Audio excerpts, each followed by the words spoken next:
ask questions. You were clearly not ready. That's okay. Good morning, everyone. Good morning. We're going to start in the very beginning of this episode. If you have any questions, please drop them below. We may or may not see them. I don't know if it's below or if it's to the side. Drop them somewhere. We'll see them, maybe.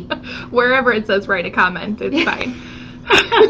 See, so professional. We are. Oh, goodness. So tomorrow is Adopt a Shelter Pet Month. Day, not month. Day, I think. So, that's something that is certainly near and dear to all of our hearts here at Premier Pet Care. So we wanted to talk a little bit about that and why shelter pets are a fabulous choice. But we also realized that not everybody wants to adopt from a shelter for various reasons. So it's also important to be able to evaluate a breeder and tell if there's someone that's good and reputable versus some Joe Schmo on the Craigslist.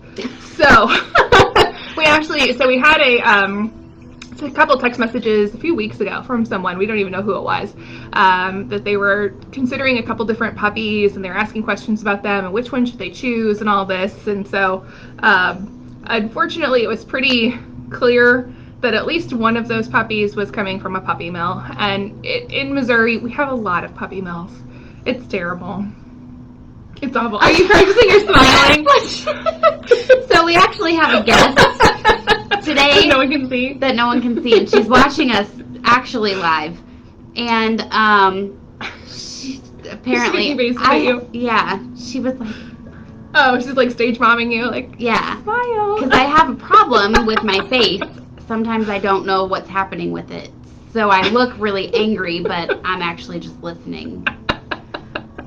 And so you started talking about breeders and puppy mills, and I couldn't help but just smile. So, because you tried to hide your anger about the puppy mills. Well, yes, that too. Yeah, I'm not a fan. Goodness. So, tell us why people should adopt from a shelter. Well, what are all the benefits? There's a lot of puppies in shelters. Yes. And for me, we were actually just talking about this. Mm-hmm. I don't agree with breeding more puppies. I think that if people would go to shelters, just pick one random shelter and walk through it and see how many puppies are there in the shelters. And you may be surprised at what you see, because a lot of people don't think that they're going to be able to find what they're looking for in a shelter. Yeah.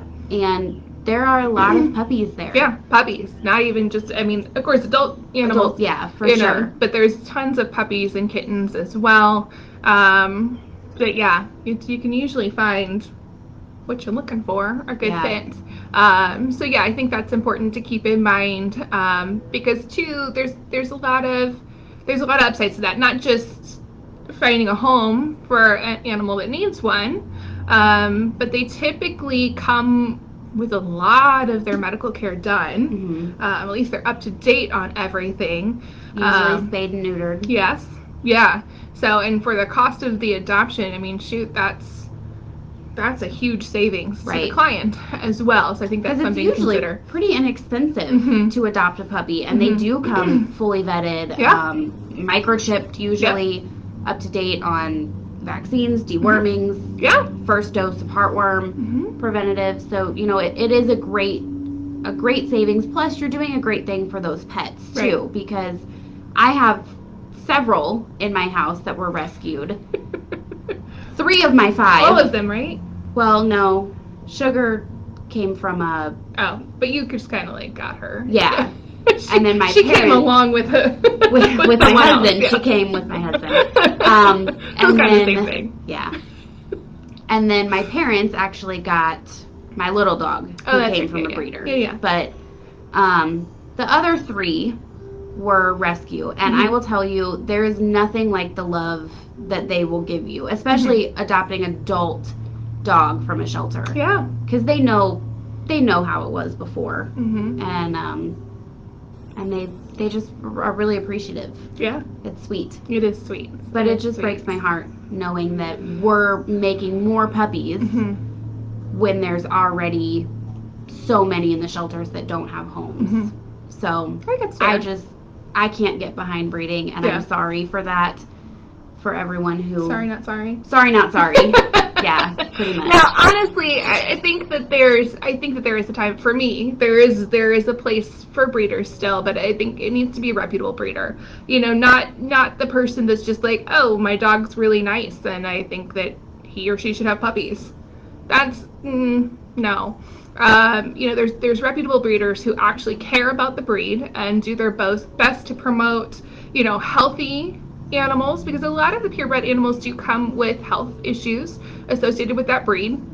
And so good breeders will screen for those things, not breed the ones that are showing signs of that.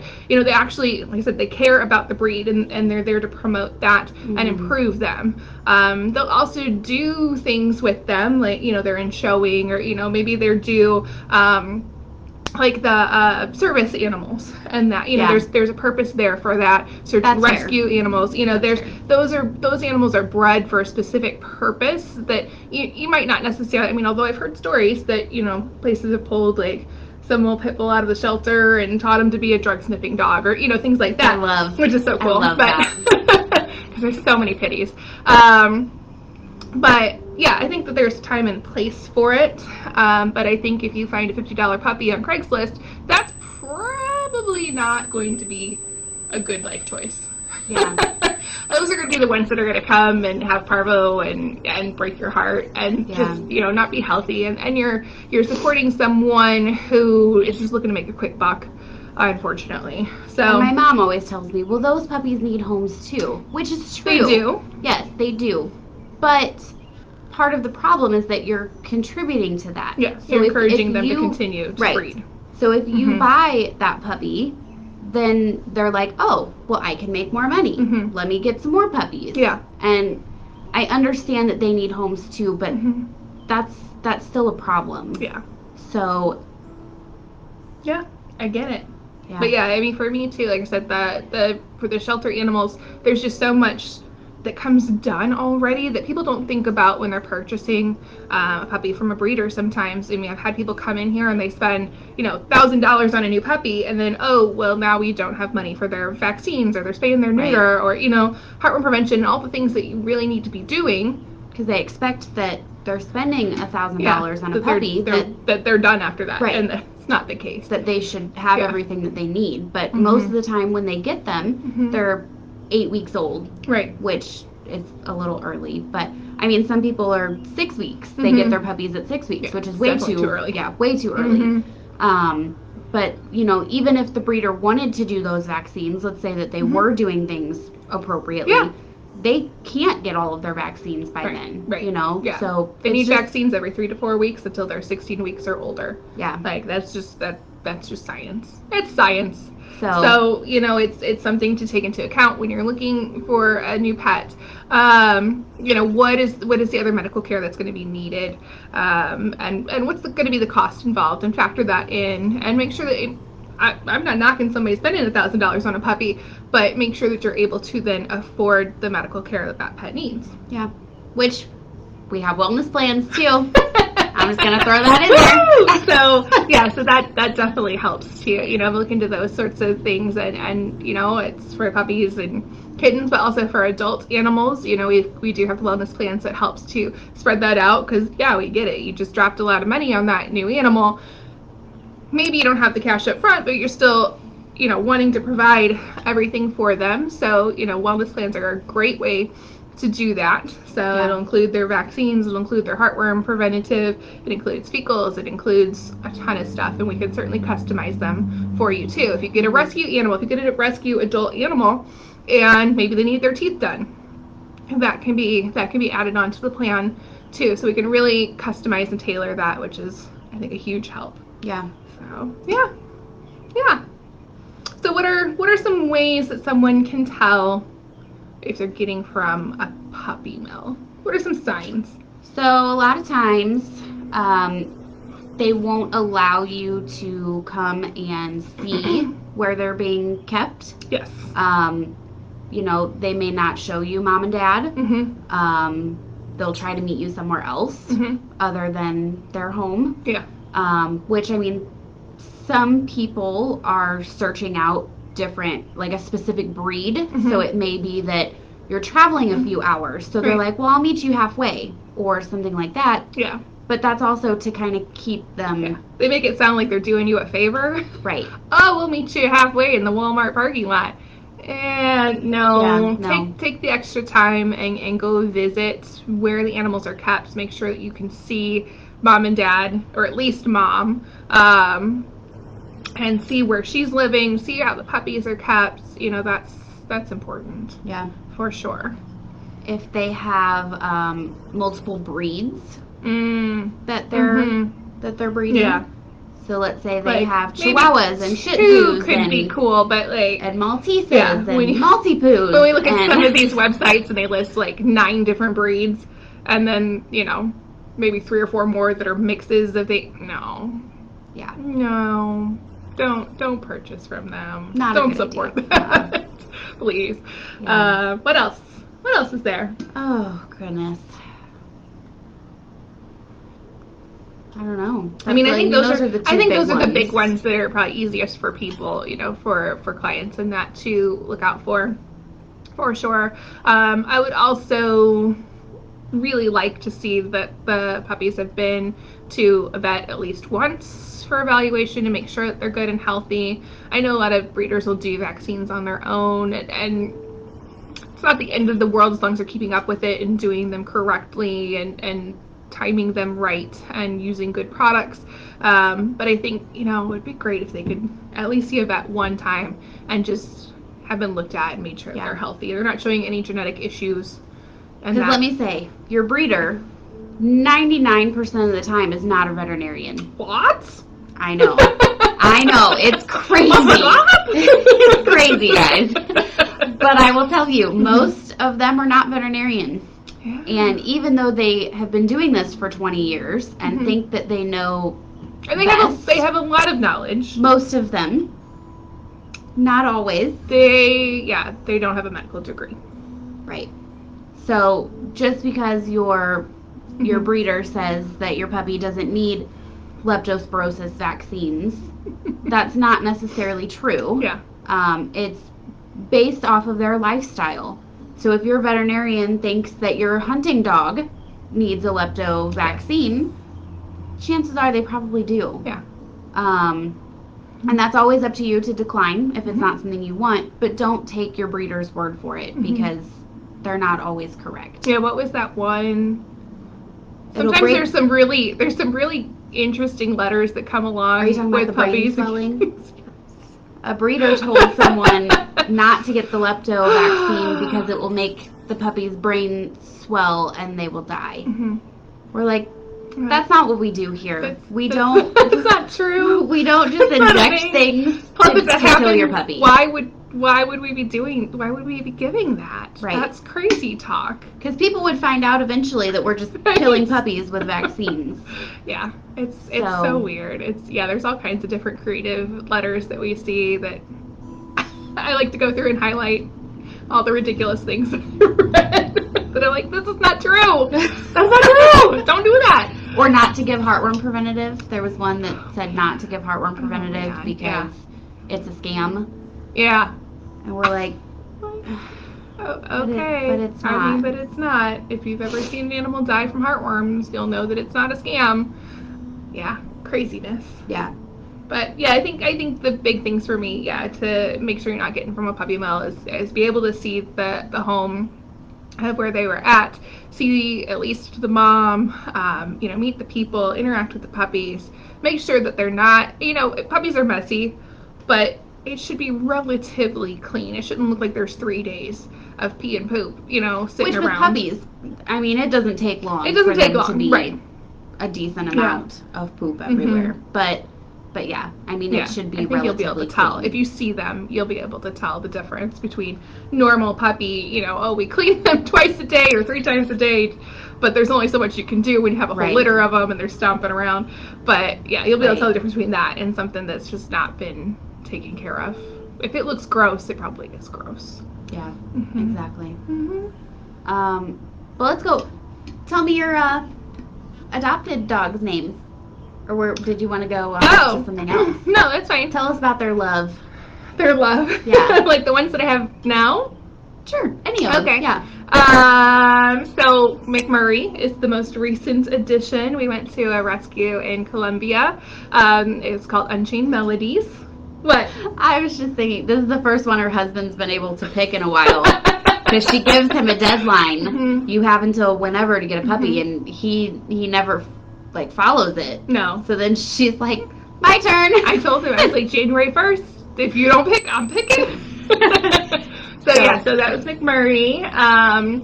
Henry Winkler came from the St. Peter's Pet Adoption Center. Loved them. I've done some work for them before, spaying and neutering shelter animals, and they suckered me in. He looked like They a brought in little this baby little manatee. Yeah, this little wrinkly gray manatee puppy, and then he came home with me. I also got Groot from there. So my cat came from there. Keep going. Ruger Allen. Keep going. Oh, my list. Ruger Allen came from Mutts and Stuff. Yeah, he has a little Love them. big-headed pitty thing. They're great. Yeah. They're a great group. Let's see. Lana was